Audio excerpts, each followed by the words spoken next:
Hello, everyone. This is week 5, and what we have here is a painting by us. It moved by Barclay Hendricks, and I'll talk about that a little bit more in the slideshow.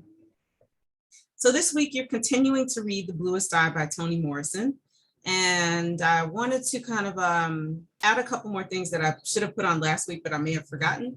So Chris Rock is a very, very famous comedian, and he has a documentary called Good Hair.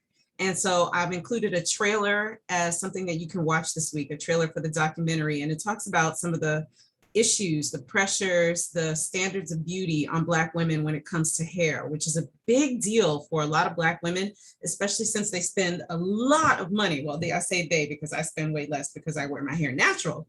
But if you have extensions or straight hair styles and you are an African American woman with certain textures of hair, sometimes a lot of money is spent to look that way. And then there are questions around, why do we do that? Why do we feel a need to do it, a necessity? Why do we value it so much? Why do we feel it's so important? Why is so much emphasis placed on hair? So it's a fun documentary to watch if you have time on your own. Another thing I wanted to point out, which I already talked about colorism a bit more, but I wanted to point out how prevalent it is in popular culture and throughout society. And it's not just Black American culture here in the United States, but throughout the diaspora. So one of the things we'll notice when we might watch music videos, for example, where there are numbers of people of African descent, is that we may often see that the men have light-skinned women around them or lighter-skinned women. And so in this image here of this video from G Unit, I really just kind of selected the first video that could come along. I really didn't put much emphasis on trying to find a video with light-skinned women that are featured in it. But we can see that the women tend to be slim, the kind of ideal figure for American society. They probably have long, straight hair, and they tend to be lighter skinned. And since a lot of emphasis is placed on women being status symbols in Western society, that we see how the way that the women look becomes part of the status. And so being light skinned or having features that are more like white women, which is what's valued in the overall society, puts a pressure on them. But then we also notice that the Black men will also tend to promote this image as the ideal woman that they want to be with. And so a whole lot more can be said about that, but I'm not going to say it now because we're still going to remain, this is an intro course. Let's just put it that way. Oh, I also wanted you to notice how the lighting has been put on the darkest skinned woman to try to make her appear to be lighter. But that same lighting is not on this particular rapper at the table, which is very interesting to note. Some terms that may come up in this week are domestic space, public space, complex self, self-confidence, otherness, perception, acceptance, self-identity, selfhood, and modes of masculinity. I may or may not use all of those terms at some point during the week in the slideshow lecture, that kind of thing. And I want to start off, so I want to transition from talking about the standards of beauty on women and talk about it in terms of men now, like the impact on men, the significance on handsomeness and on Blackness of these ideals of attractiveness. And so here I've put an image of a Mardi Gras Black Indian costume, or they call it suits, in New Orleans. And we see some Black men in the background who are not dressed in the costumes or the suits as well. But you can see that if you don't know, these are completely made by hand, and it usually takes like a whole entire year to make one of these suits. And it takes a team of people, a whole tribe. And so the men are actually organized into tribes that often have like Indian or African names as their totems. So so I want you to hear a clip from a Native American spiritual leader in New Orleans and his first reactions to seeing the Black Indians dressed in these kind of like quote unquote Indian or Native American suits. So we're gonna go to the next slide and play a video. And it's a clip that I made from my cell phone because I purchased the video on Vimeo. And so this clip doesn't exist anywhere. I had to kind of go back and find it and make it. So I apologize a little bit for the sound and the quality of it. Oh, and so it's Reverend Goat Carson and another Native American who are talking about African Americans in New Orleans who dress in Mardi Gras suits, Mardi Gras Black Indian suits. Different than anyone else, you know, that's in America, you know. And the same thing I know with the Mardi Gras Indians that I've known and the Black Indians that I know, and they're all different. Some do some things, some don't, some know their history, some don't. The very first impression that I got of them when I first saw them was, wow, these are ghost suits. They're even talking about these are spirit suits. And I go, beautiful, because what they're doing basically is showing their aura. None of that, the tradition of it, it's been going on for 100 years. I mean, to me, it was the most poetic response to oppression that I have ever seen. Here are people that are told they're ugly, ignorant, lazy, and they walk out on Mardi Gras with this outfit that they can't figure out how they put it together. And they've been sewing what? How long? From last Mardi Gras to this? Them motherfuckers ain't lazy. And you think I'm ugly? No, baby, I'm pretty. Check me out. I'm pretty.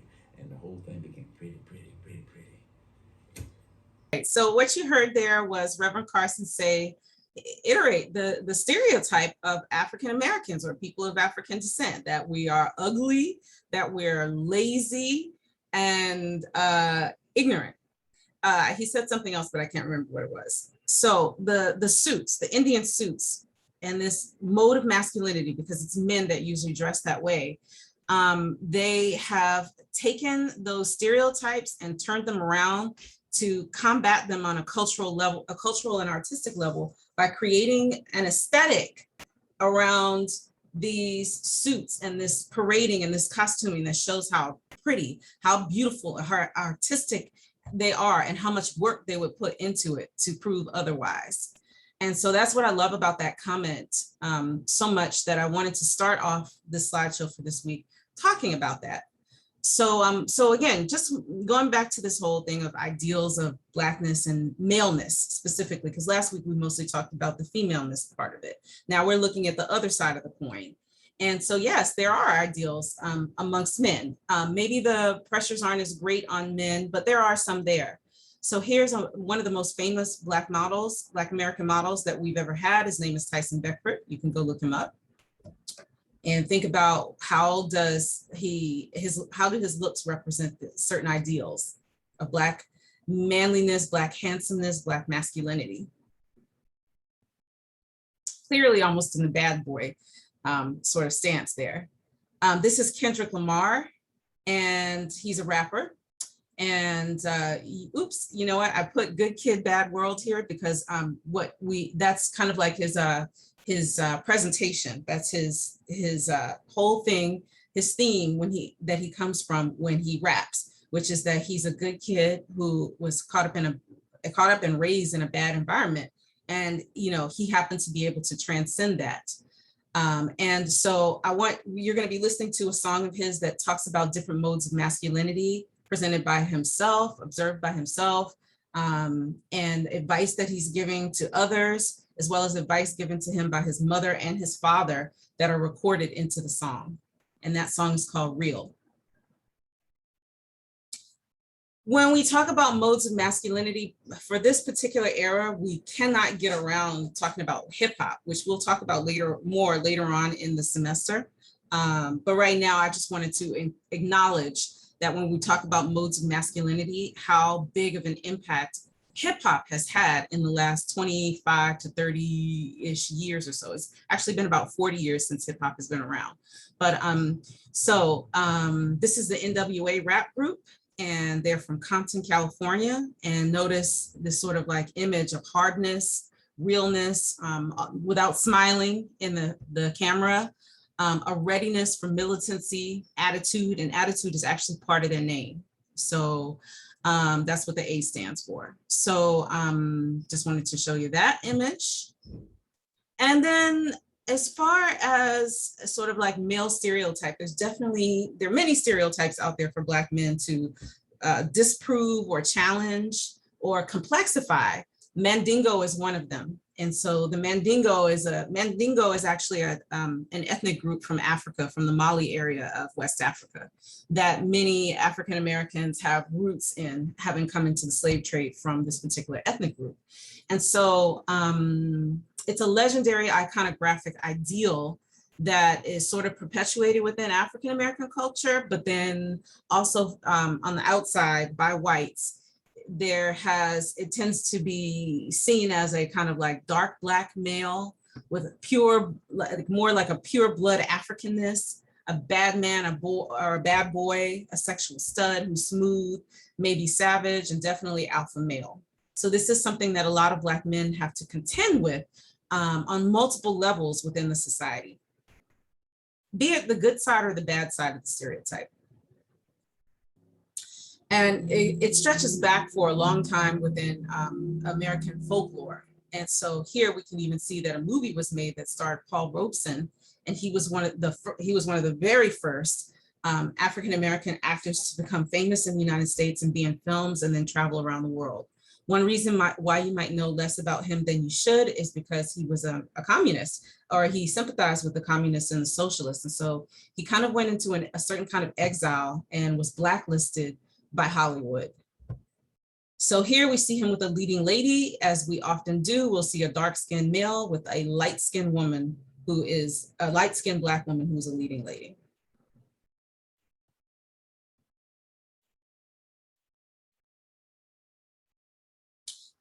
And because it's the best example I can think of, I put Imperium and Imperial back into this week. It was mentioned in last week, and I put that back in case you're interested in reading this story. It's one of the most radical, militant Black stories, most unusual Black stories or novels that I've ever read in my entire life. And Sutton E. Griggs was a pastor who wrote this book in around 1899, and he went door to door selling it. He self-published it, because he knew that no white publishing company was going to publish this particular story. And so what it's about is two Black boys. One is light skinned and one is dark skinned, and they are kind of like friends, but then they become almost like competitive enemies for their whole entire childhood, and as competing for attention and for success as the top student of their class, always. And so they even get to the point where they're equal in terms of being selected for valedictorian, but the light-skinned boy has more privilege and more connections in society, and the whites prefer him over the dark-skinned one to be the valedictorian, because they say he's more attractive and he has more virtue because he's light-skinned, so he has more virtue in them like them because he's closer to white.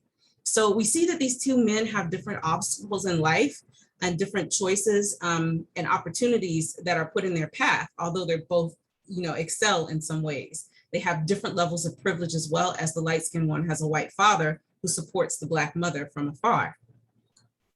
But what's very interesting about this particular novel is that they both end up in the same exact Black militant separatist organization.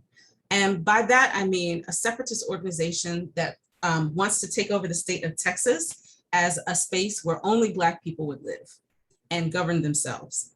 And so they want to do this through militant actions, and so they're armed. And so our two characters, even though they've been enemies, arch enemies for most of their lives, they come together in this organization to become the two top leaders of the organization together. So that tells you something about how, even though there is a certain privilege to light-skinnedness, we do have to come together in order to get over that, in order to move forward as a group.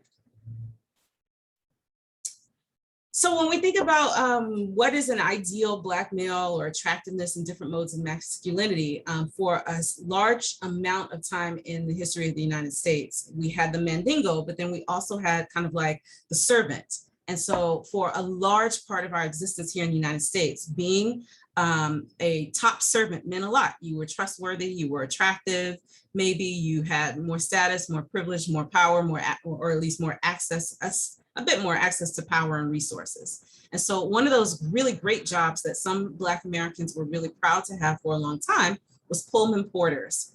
And so I just bring this up to talk about how the sort of like modes of masculinity and what's ideal can change over time. These are Black soldiers called the Harlem Hellfighters. They were from a Black unit of soldiers during World War I that did really, really well in the war. And when they came back, white people were so upset about the fact that Black soldiers had been allowed into the war that they started lynching men that they saw in service suits, who had Black men who had served in the military. And so it was one of the most difficult time periods of American history for Black Americans, was from about 1919, the summer was called the Red Summer, where a lot of lynchings of Black men occurred throughout the South. And it was just at the same time that Black men came back from World War I, and they were really proud of having served the country and being able to provide for their families. And the Spanish flu was happening at the same time. So imagine like COVID, but on a whole other different level, because the Spanish flu was actually killing people within a day or two of them catching it. And so it had even greater ramifications and effects, like impacts on societies, families, and individuals than COVID did in a shorter amount of time. But yeah, soldiers were considered another kind of like, you know, approaching the Black middle class standard if you could get a military service as a Black man. And then of course, you always have like singers and performers and popular culture people at a certain point in time in American history, especially as America became more urbanized. So Calloway was one of those first big time sex symbols in the music and film. So you can go look him up. He was a really great dancer as well. You see that he's light skinned with like smooth hair.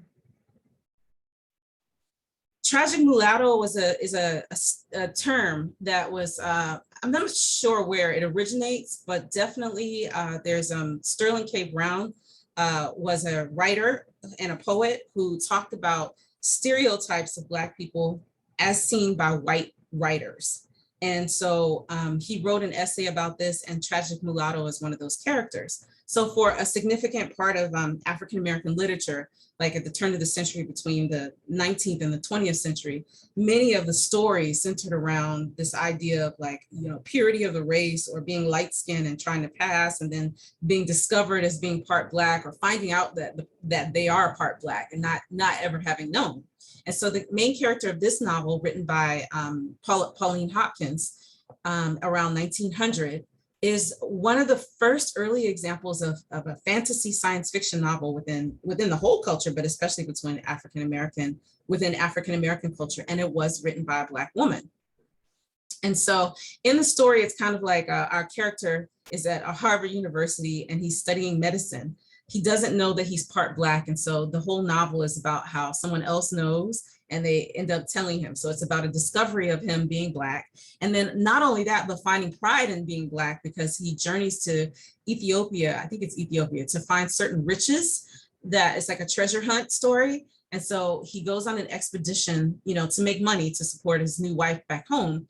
And he discovers this like land of like Wakanda, well, Wakanda for 1900, a land where a magical land where there are proud, beautiful, smart, amazing Black people in a magical place from the past, which he never knew about. And they take him in and say they've been waiting for him and expecting him. And they're amazed that there's some place in the world where Black people are put down. And so it's a really interesting novel to read if you have any time to read that.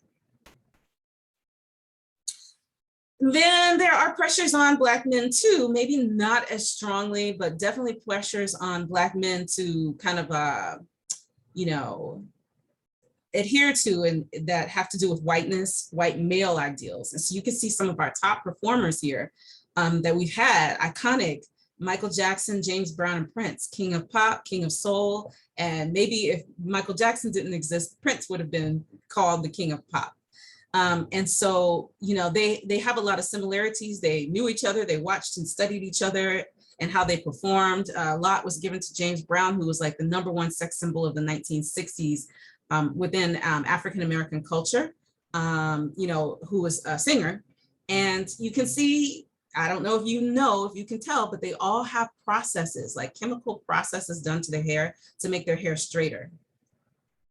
And in the case of Michael Jackson, there's definitely suspicion that he went from looking like this as a child to looking like this. I don't even know if this is really him or if that's been photoshopped, but like all the surgical procedures and whatever else he did to try to move from looking more beautiful Black, I consider him to be beautiful Black here, to looking like this.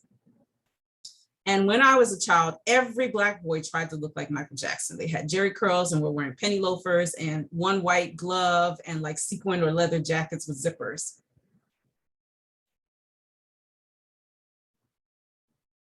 And again, just kind of going back a little, stretching back a little further into history, the chemical processes that Black men would use on their hair were called conks or concholine. And we can see some examples here. Little Richard being probably one of the most famous of those artists. And you can see a jerry curl here from a character in Coming to America, where his family leaves jerry curl juice on a sofa when they get up from sitting on it. And some more different other hairstyles from different eras for men that are popular, Black men. Malcolm X was he passed away and he was assassinated in the 1960s. He was one of the he has become one of the most iconic leaders, Black leaders of the 1960s, probably like on par within Black culture, on par to Martin Luther King, although Martin Luther King was more palatable to the mainstream around the world because he was a preacher and he advocated a kind of a nonviolent approach, whereas Malcolm X was more militant and advocated by any means necessary. Malcolm X wrote an autobiography that I highly recommend. He told it to Alex Haley, who is the novelist and the writer of Roots, which became a TV show in the 1970s. And we will talk about that Roots a little bit more later in the semester and how significant it was, like impactful on African-American culture. So within his autobiography, he talks about standards of beauty and on Black women and Black men, and urges Black women and Black men to acknowledge this and to try to stand up to those standards of brainwashing or whitewashing, and try to get around them and be proud of their Blackness and their natural features, and that there was beauty in it. So he's really well known for that, amongst other things that he said. Another thing that you'll watch this week is a little clip of a skit by Eddie Murphy, who's also a really famous Black comedian. And he puts on white makeup and dresses like a white man. And it's a whole lot, that he goes through to go from being a Black man to a white man. So what I want you to think about when you watch it is, what does it take for him to become the stereotypical white man compared to what he's normally like as a Black man? So when we talk about modes of masculinity, how does it shift? How does it change? How does he code switch?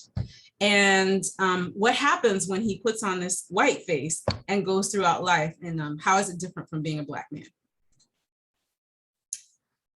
There's a rap group, an early sort of 1990s, maybe like around 1990s, rap group called De La Soul. And I want you to, if you get a chance, go look up the song Me, Myself, and I. And there's just one line in the song where the dark-skinned rapper Posthumous talks about loving himself despite being dark-skinned, and how Black is Black no matter what shade it is. And so Black men don't often talk about the pressures of light skin, dark skin on themselves. And so it's rare to find that. But I wanted you to know that it does happen. And he is considered quite brave for having discussed this, quite above the curve. Another clip you can watch this week is from the Dave Chappelle show. And this is, again, where I want you to take a look at these different modes of masculinity that come up in the two skits, the one on Rick James and the one on Prince. So you'll be seeing different kinds of Black men and how they respond to each other and their funny conflicts. And just asking yourself something like this kind of question is really like a challenge for the week. When we talk about modes of masculinity, how do Black men, it's kind of low and bottom, how do Black men find singularity within the larger group? How do they find their sense of selfhood, their sense of self-confidence? How do they decide what kind of man they're going to be? I mean, we all go through this as individuals within a society, how do we find our individual selves with so much out there to choose from? You know, how do we decide how we're going to conform and where we won't? And so Black men have this issue as well as Black women, and it's distinct. Sometimes there's similar factors and different factors for how they go through this process and what they have to consider before coming up with their self-identity.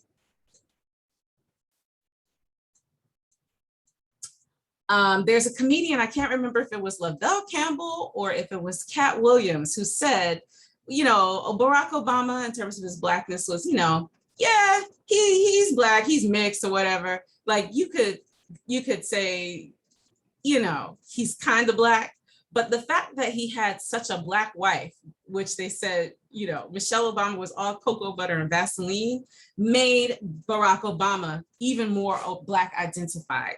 And so again, I want to just point out the whole thing about Black men of status having lighter skin complexion partners often, especially when they're in the public eye, or white women as partners. And this is something that's happened for quite a long time. It's not distinct to Black Americans. It happens with other ethnic groups as well.